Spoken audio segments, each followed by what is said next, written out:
आज का वचन उत्पत्ति 3 अध्याय 1 से 24 तक। यहोवा परमेश्वर ने जितने बनेले पशु बनाए थे उन सब में सर्प धूर्त था, और उसने स्त्री से कहा, क्या सच है कि परमेश्वर ने कहा कि तुम इस वाटिका के किसी वृक्ष का फल न खाना? स्त्री ने सर्प से कहा, इस वाटिका के वृक्षों के फल हम खा सकते हैं, पर जो वृक्ष वाटिका के बीच में है उसके फल के विषय में परमेश्वर ने कहा है कि न तो तुम उसको खाना और न उसको छूना, नहीं तो मर जाओगे। तब सर्प ने स्त्री से कहा, तुम निश्चय न मरोगे, वरन परमेश्वर आप जानता है कि जिस दिन तुम उसका फल खाओगे उसी दिन तुम्हारी आंखें खुल जाएंगी और तुम भले बुरे का ज्ञान पाकर परमेश्वर के तुल्य हो जाओगे। सो जब स्त्री ने देखा कि उस वृक्ष का फल खाने में अच्छा और देखने में मनभाव और बुद्धि देने के लिए चाहने योग्य भी है, तब उसने उसमें से तोड़कर खाया और अपने पति को भी दिया, और उसने भी खाया। तब उन दोनों की आंखें खुल गई और उनको मालूम हुआ कि वे नंगे हैं। सो उन्होंने अंजीर के पत्ते जोड़ जोड़ कर लंगोट बना लिए। तब यहोवा परमेश्वर जो दिन के ठंडे समय वाटिका में फिरता था उसका शब्द उनको सुनाई दिया। तब आदम और उसकी पत्नी वाटिका के वृक्षों के बीच यहोवा परमेश्वर से छिप गए। तब यहोवा परमेश्वर ने पुकार कर आदम से पूछा, तू कहाँ है? उसने कहा, मैं तेरा शब्द बारी में सुनकर डर गया, क्योंकि मैं नंगा था इसलिए छिप गया। उसने कहा, किसने तुझे चिताया कि तू नंगा है? जिस वृक्ष का फल खाने को मैंने तुझे बरजा था, क्या तूने उसका फल खाया है? आदम ने कहा, जिस स्त्री को तूने मेरे संग रहने को दिया है उसी ने उस वृक्ष का फल मुझे दिया और मैंने खाया।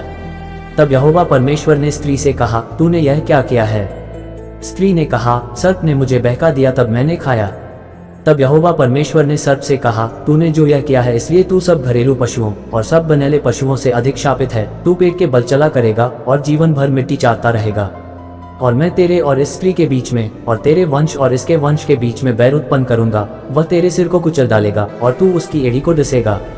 फिर स्त्री से उसने कहा, मैं तेरी पीड़ा और तेरे गर्भवती होने के दुख को बहुत बढ़ाऊंगा। तू पीड़ित होकर बालक उत्पन्न करेगी और तेरी लालसा तेरे पति की ओर होगी और वह तुझ पर प्रभुता करेगा। और आदम से उसने कहा, तूने जो अपनी पत्नी की बात सुनी और जिस वृक्ष के फल के विषय मैंने तुझे आज्ञा दी थी कि तू उसे ना खाना, उसको तूने खाया है, इसलिए भूमि तेरे कारण शापित है। तू उसकी उपज जीवन भर दुख के साथ खाया करेगा, और वह तेरे लिए कांटे और ऊंट कटारे उगाएगी, और तू खेत की उपज खाएगा और अपने माथे के पसीने की रोटी खाया करेगा, और अंत में मिट्टी में मिल जाएगा, क्योंकि तू उसी में से निकाला गया है। तू मिट्टी तो है और मिट्टी ही में फिर मिल जाएगा।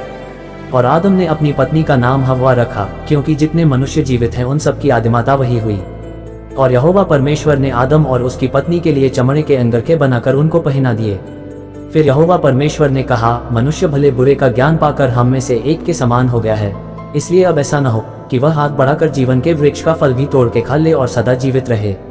तब यहोवा परमेश्वर ने उसको अदन की वाटिका में से निकाल दिया कि वह उस भूमि पर खेती करे जिसमें से वह बनाया गया था।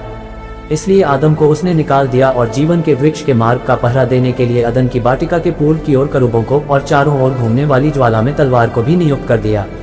हालेलुया।